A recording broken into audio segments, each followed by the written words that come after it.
I just spent far too many years of my youth and honestly adulthood too, just feeling like I didn't belong, that I had to constantly prove to people that I was Jewish, and not even Jewish, but Jewish enough. Almost because of their doubt, I had to go above and beyond. I had to be visible. It's time we talk about more than just the tragedy, the hardships we've overcome and the savagery.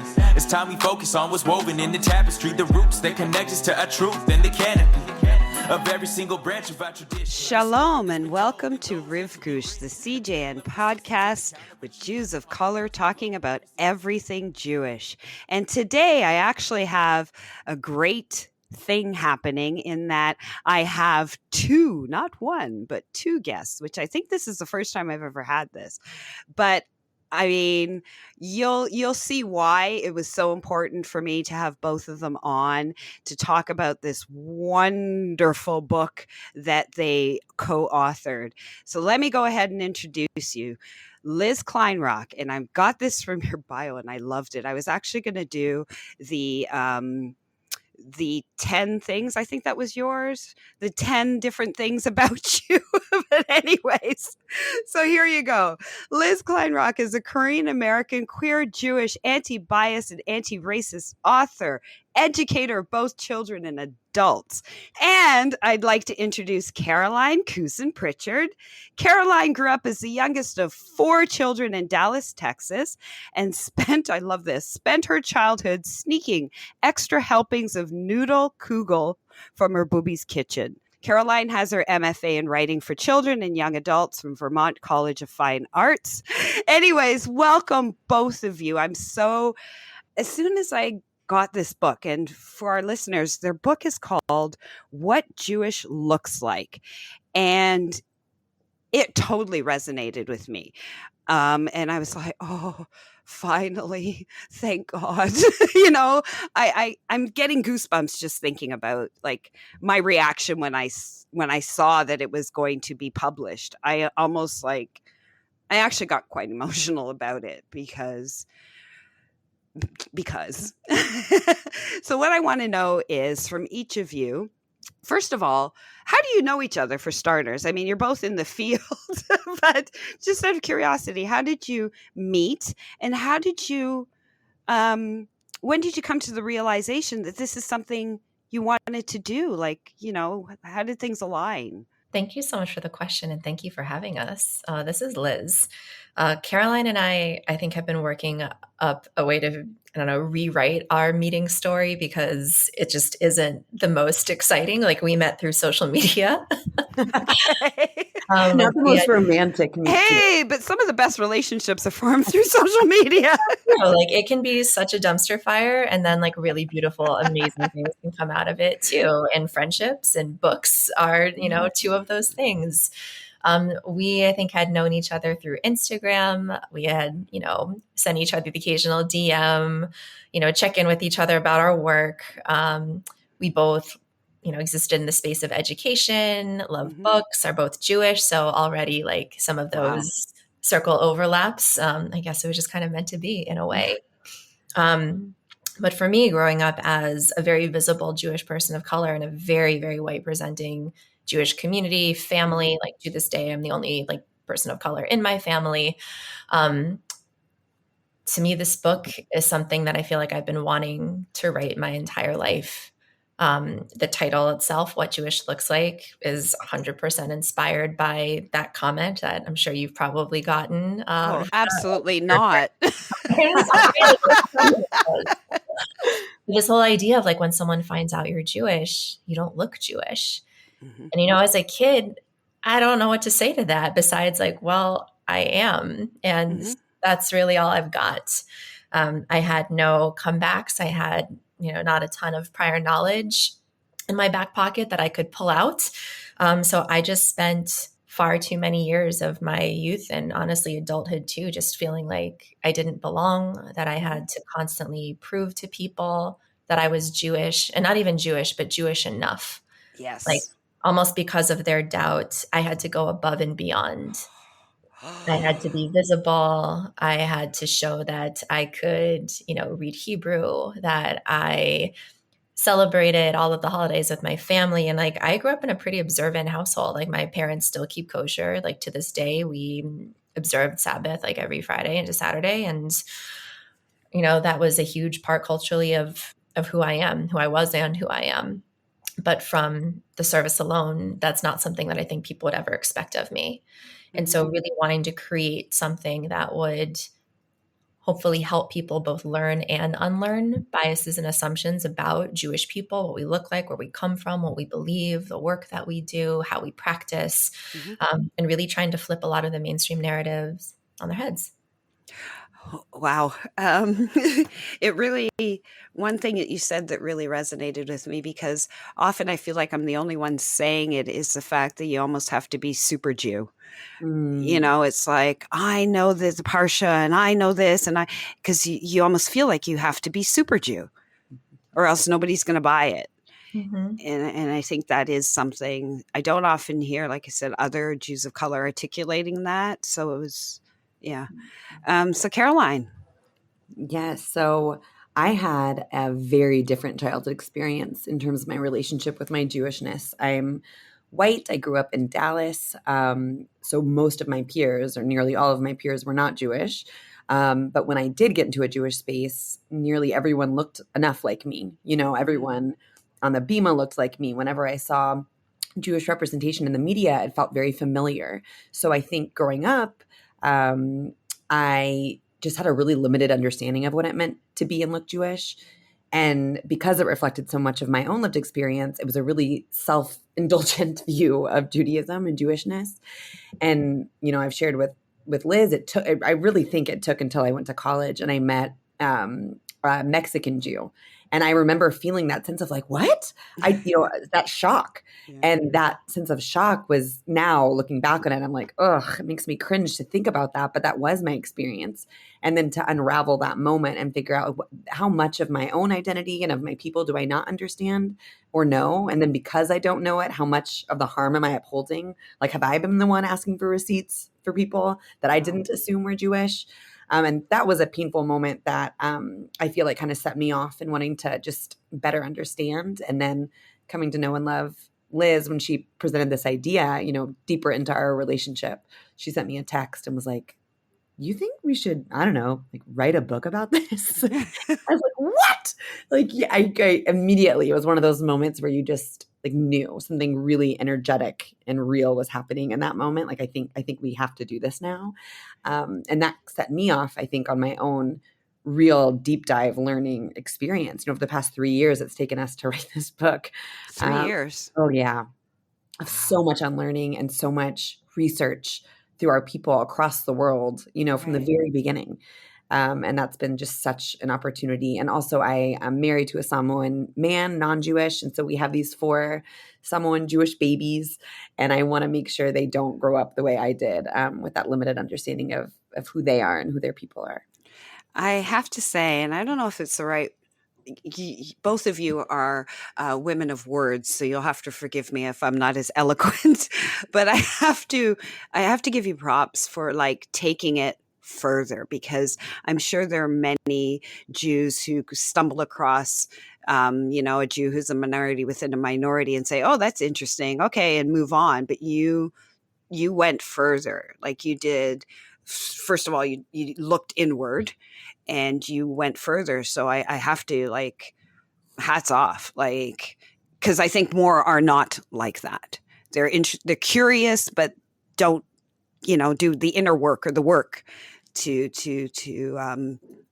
embrace our differences. I mean, I feel like there's been, I hate to harp on the negative, but because there's been so much of a positive reception to this book. But I will say at the beginning, we interviewed and talked to a ton of people to kind of pick their brains and figure out, who are the people that you admire that we could potentially include in this book. It was part of that process. And I remember talking to a few people and their response being something like, are there going to be enough people for you to include in the book?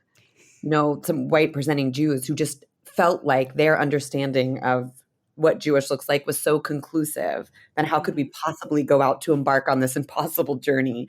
And I just remember looking in that moment, like, that to me is so antithetical to Jewishness, this idea of curiosity, what you're describing, and to unpacking what we do and don't know.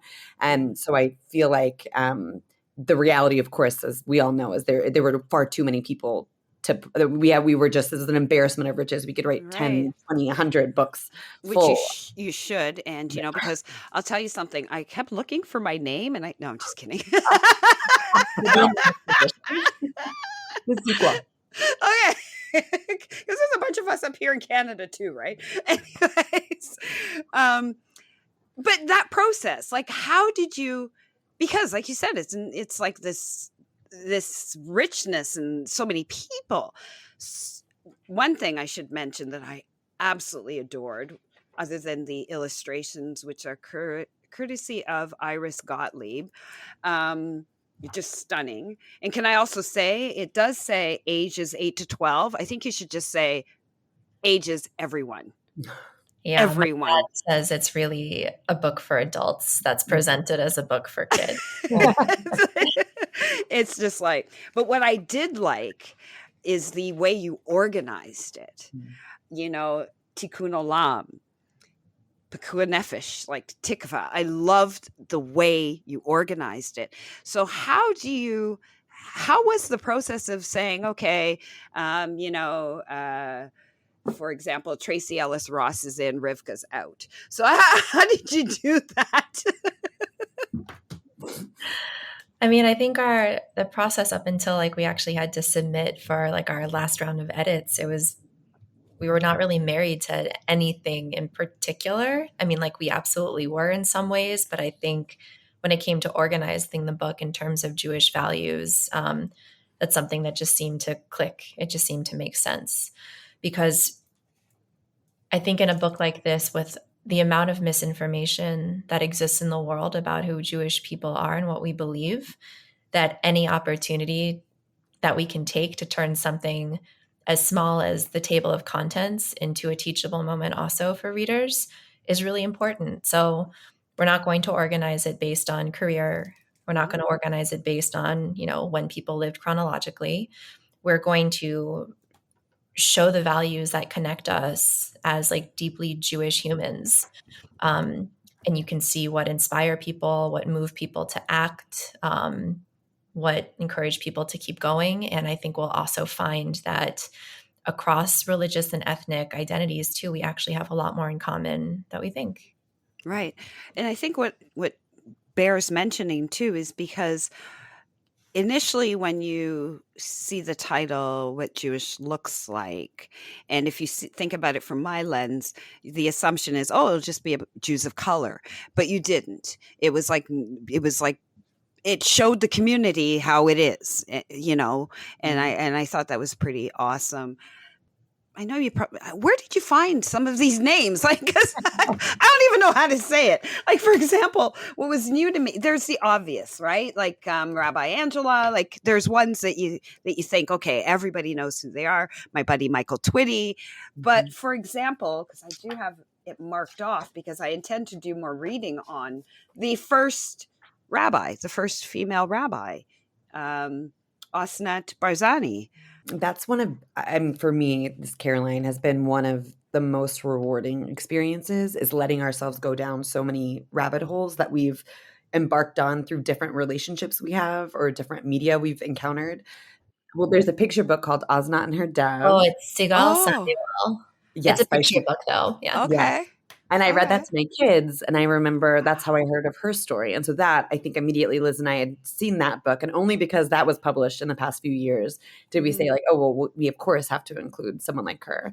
Part of the process of us coming up with this list is we also wanted to include organizations on the ground who were doing incredible work that were animating these values. And so we interviewed leaders from organizations like Keshet, that in that particular one supports LGBTQ plus youth. And so in our conversation with their leader, Edith Klein, she was telling us about her story and the organization story. And she mentions a person is Perlman, who is a kid who came up through the organization and expressed just a remarkable story about this artist. And Liz and I are kind of looking at each other. This is a non-binary trans student who is also Asian, who has a remarkable story. And we're like, are you thinking what I'm thinking? And so we got to know this person, and it ultimately included them in the book because we had that conversation with Keshet. So Right. I mean, there are other folks we saw in a documentary, or we Googled, the Jewish Hall of Fame, Jewish Sports Hall of Fame. There was no path we did not track down to find these folks.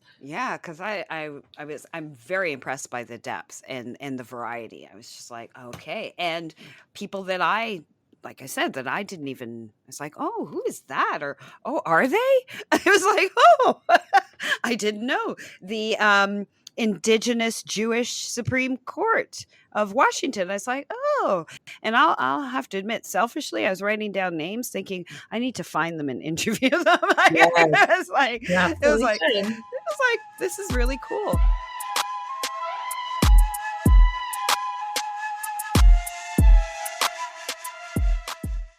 In Berlin, rumors are spreading. Holocaust victims, their bodies are just dug up. It's a shunda. But the truth is even more unnerving. Was your family in the Shoah? Dude looks like he was in the Shoah. As the world panics... This is some ritual, bringing the dead back to life. No, you said this wasn't illegal. It isn't, I don't think. One woman seeks the truth. These are questions you can't answer. And you're too afraid to even ask them. Justice, a Holocaust zombie story. An original audio drama from the CJN in association with the Ashkenazi Foundation. Listen now at thecjn.ca/zombies or wherever you get your podcasts. So you have embarked on a tour, correct? Mm-hmm. How's the reception been? Who is showing up? That sort of thing. It's a great question. I think Caroline and my experiences have been a little different, even though we've both been present at the same events. We kicked it off here in DC, had 2 events during the first week, and then we were off to the Bay Area. So huge thank you to the Contemporary Jewish Museum in San Francisco, Capitol Jewish Museum here in DC, Linden Tree Books in Los Altos, and People's Book in Tacoma Park. And then also got to share our book at the Literary Hill Book Fest, which was yesterday. So it's been kind of a whirlwind. But I think, given the theme of this podcast and the company that I'm currently in, I have personally been microaggressed at every single one of these events. Like, we have had, I think, like a pretty diverse group of attendees. Certainly, like for some of them, like our first one, the Capitol Jewish Museum, leaned a little bit older, a little bit more white, like white presenting. Bookstore events have been a little bit, more varied in age and things like that. But I have found that at every single event, some white or white presenting Jewish person wants to come up to me and list all the people of color that they know or who have married into their family, and often make some sort of other comments on top of that. And it's a little tough because I feel like those types of comments are the things where I'm like, wow, this, like, it literally exists. Yeah. Like, the book exists because of these conversations. Yes. And I feel like it kind of goes back to like everything that we saw happening in the US in 2020, where people wanted to be able to list, or non-Black people wanted to be able to list, like, oh, but I have Black friends. Let me show you my receipts of the people who are Black in my life. That was so exhausting. Can I tell you? Yeah. And now to be in like a kind of similar situation where people just want to tell me like, oh, I have like an Asian daughter-in-law, or, my brother married somebody who's Black or who's Latina. And you're just like, I'm really struggling to figure out why you're telling me these things, aside from it somehow making you feel better about something. And that seems to me to be something like you should work out with your therapist. I don't really do that right now. Because seriously, I have not come up with a good response to those things either. I've just been like, it's just a smile and nod. And in my head, I'm thinking, wow, really? There's so many things I would like to tell you that are so not appropriate in any setting, probably. So I just smile and nod. Like a bobblehead. I should just start listing all the white people I know. Oh my God. I might do that. And I'll do it. Oh, you must know. And I'll just name it. Oh, you must know. I'm sorry. I'm going to try it and I'll give you feedback on how well it worked for me. Because my line used to be like, when people say, which happened to me recently at a meal where somebody asked me how I became Jewish at a nice semi-intimate Rosh Hashanah dinner. I was just looking and I'm thinking, I just want to poke myself right now. It was just like, but I used to say to people when they'd say that, how did you become Jewish? I'd say, same way you did. And I just like pause and they'd be like, but same way you did. Yep. Without short of saying, without being really super crass or and describing like biology. But, it's a lot. It's a lot. But so you said you both had different experiences, which makes sense. So Caroline, what has been your experience on your book tour? I think it's been painful to witness those moments. I've had my spidey senses in certain conversations I've witnessed her have across the room, and then I'll kind of run in and we'll scoop each other away to the corner. Nice. But, also wanting to be very careful that I can't save her from those conversations or run interference in some like white Jewish heroic moment, and also just trying to hold space. So that part has been, I think, tricky to witness Liz have to experience. Well, sometimes they say the same things to you too. And I'm like, oh, cool. So it's not just me. Oh, you mean they mentioned to you? Oh, for sure. For sure. The people of color that they know, the dentist, the whomever, the paper person, like they mentioned it to you too? Listen, they do. But obviously my positionality is wildly different in those conversations. And I think it's that thing with white people when you're in closed spaces. I think it's a little more like elbow to elbow, like, I'm good, right? Right? Like we get it. We're good, right? And that energy of like, oh Lord, and then having to engage like, no. Let's unwind that. So yes, it lands differently, but we have experienced a bit of the same. Though, not to be Pollyanna about it, I'll also say that it's been really encouraging to see the people that have shown up.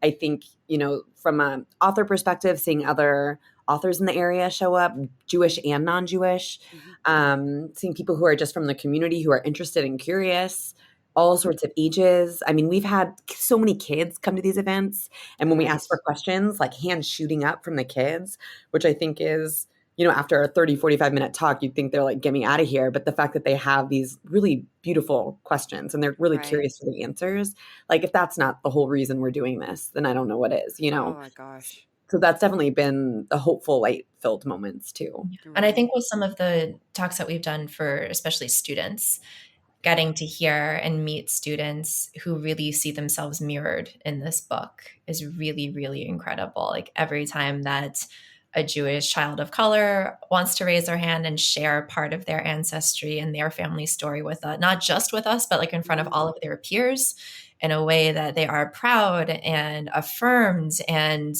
that's just the absolute best. And seeing all their friends point at them like, hey guys, call on this kid. And they're so proud and excited. That certainly is not something that it felt like growing up, or, that's not a moment I don't think that I could have seen prior to recently. And so that felt really beautiful to get to be a part of that. Yeah, absolutely. There is nothing better than seeing yourself as a kid reflected.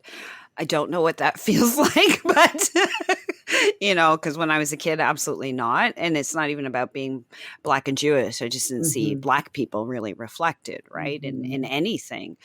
And if it was like very, step and fetch it kind of thing. It was like, step and fetch it, very caricature, very, ugh. But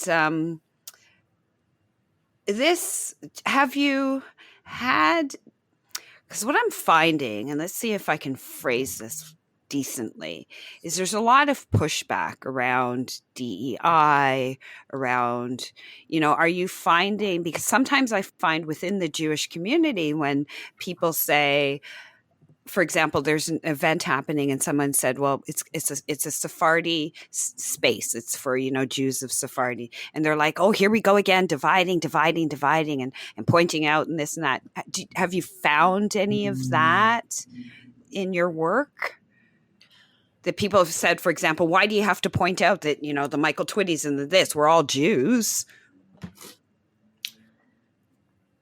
Caroline, you want to take that one? Yeah, I Because do. had a conversation with somebody last year. Again, not to harp on the negative up front, but before we wrote this book, when we were in that investigative process and really trying to learn from the community and what biases they may be holding or ideas they may be holding, I remember I talked to one Jewish educator about the idea, and she said it's, you know, she's really active in Jewish literature, and she said, I don't want to be that person, but I'm like, oh, don't ever love what's going to come after that. But she said, I just wonder if you considered how white Jewish kids are going to feel reading this book and if they might feel othered in the process. And that was one of those moments, which I think is another way of saying, like, must you continue to divide us? Must we have as Jews, we're already marginalized enough. Are you going to marginalize the white ones amongst us too? And that was a heartbreak. It shouldn't have been surprising, but it was such a heartbreak to hear from a Jewish educator. And I think, you know, if I'm giving all the benefits of the doubt, I think what I was hearing really was fear for just what you're describing, that we're already so fractured. And so anything that might appear as a fracture feels like a personal attack. Of course, there's so much work to be done there from the white perspective. But yes, from the very beginning, I felt that from the white side. I also want to say from the white side. I knew what you meant. On white Jews. Kind of articulated that better. I totally want to keep that in there. No. Please don't. On the white side. What I'll say, though, is recognizing that there's so much misinformation from outside the Jewish community, but also within. I think one thing that was so important to us is that we front-loaded this book in a way that allowed all readers to at least be operating from some vocabulary that could be shared. And I can think of no better person to have constructed that than Liz. I mean, she comes from not just lived experience, but a full career of expertise around these questions. Right. And so we worked really hard to figure out, how do we directly address some of this in this big question section? So questions like, are Jews a race? Are Jews white? Oh my gosh. When I saw that page, I was like, holy bleep. That was my favorite part to write. I mean, I loved writing the bio. Oh my God. I was like, I'm very proud of that. You should be, because you said it better than I've stumbled with saying it, but you articulated it so beautifully because you're also a writer and this is what you do, that I just want to memorize it. When people ask me, I just say, no, it's perfect. And I'm so glad you put it there, that you have these big questions and it's there. And I think when I always think, Liz, when you say you were younger and when people would ask you that and you said, all I knew how to say was, well, I am Jewish. I think we both were really hoping aspirationally that if kids were questioned after this book is written, that at the very least they'd have this as a resource to point to. Even if an 8-year-old doesn't have the exact words or articulation, they could reference a book like this to know there's information out there that's framed in a really concise, kid-centered way that I could at least offer you something to help you understand and educate. And I think to touch back on your question about DEI, though, like, because I am a Jewish woman of color and because I'm currently the director of DEIB at a school, and I do this work at many schools and also with many nonprofits and corporations, and name the type of organization, I've probably done some sort of partnership work with that type. I can fully say that I've been in some really bad DEI work before. I've sat through some like really atrocious workshops and panels and sessions, and have been in schools led by people who think that they are doing DEI and are actually just creating more fracturing in their community. And at the same time, DEI is really important. Good DEI really seeks to understand who people are and where they come from, how they show up, how we create spaces where people are seen and affirmed and valued, not just belonging, but true value.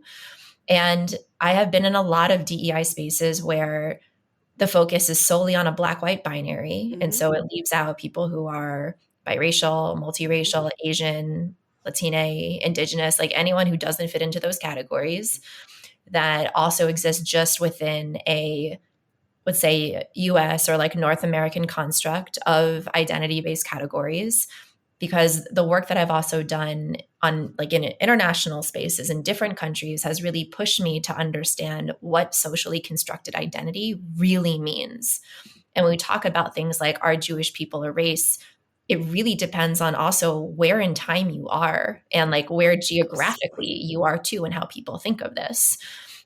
And so there's just a lot of misinformation out there. But I would also say, because of the erasure of Jewish people, and especially Jewish people of color in many mainstream DEI spaces, it also makes sense to me why there's such suspicion around DEI in Jewish communities too.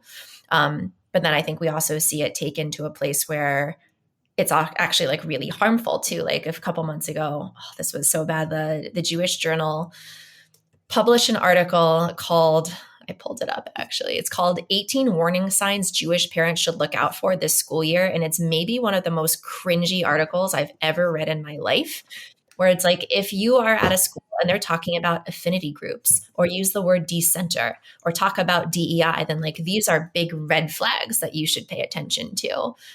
And I think sometimes it's really hard for Jewish people, especially white Jewish people, when you have lived your life and learned about your family and your ancestry solely through a lens of oppression and trauma, that while those things are very true, are absolutely your lived experiences and your family's lived experiences, just because you have been on the receiving end of harm doesn't mean you are therefore unable to commit or perpetuate the same sort of harm towards other people. And so if we're trying to really understand the diversity of the Jewish community, then we have to recognize that there are Jewish people of color, there are queer Jewish people, there are disabled Jewish people. Like, Jewish people span not just Jewishness as an ethno-religious identity, but literally everything else too. So yes, we need DEI out in the world, and we also very badly need it specifically within Jewish spaces too. Yes.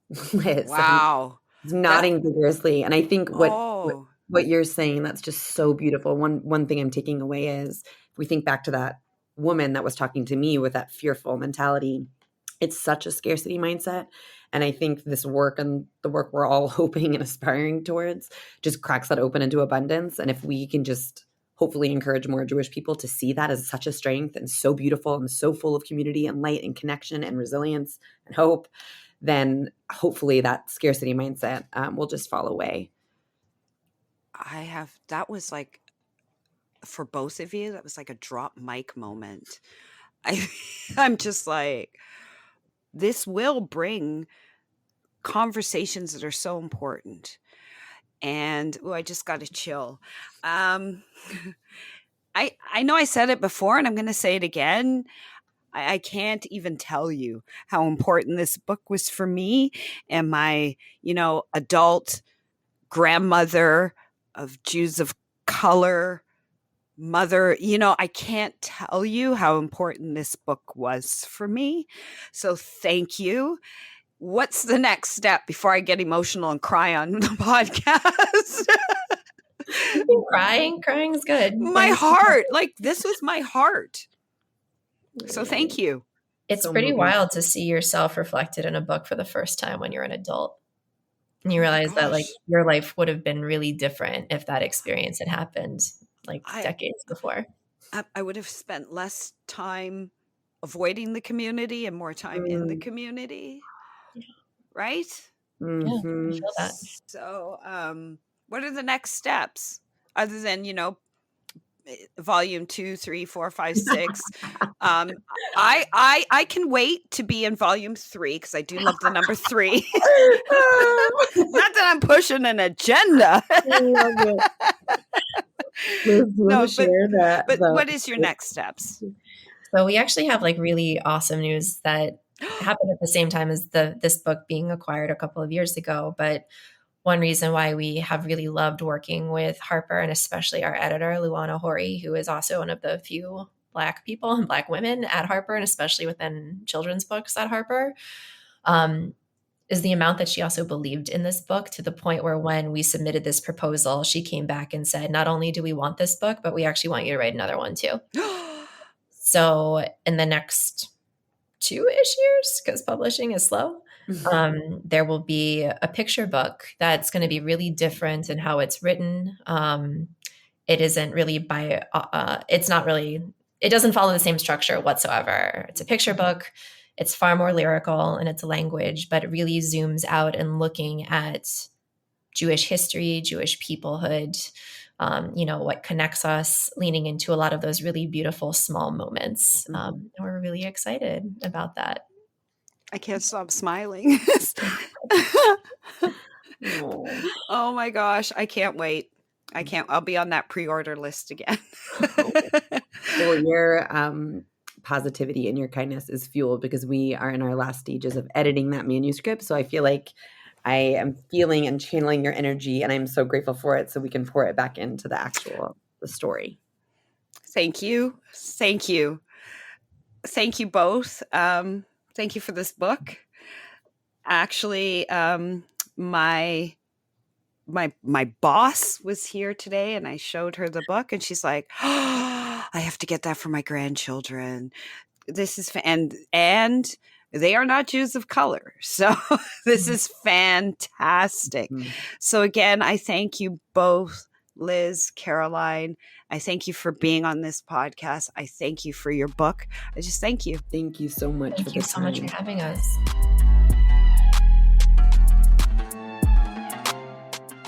Riv Kush is hosted by me, Rivka Campbell. We're produced and edited by Michael Freeman and the CJN Podcast Network. Our theme music is by Westside Gravy. If you like this episode, please subscribe wherever you listen to podcasts. To support our work and everything else the CJN does, visit thecjn.ca/donate to make a monthly donation and receive a charitable tax receipt. Thanks for listening.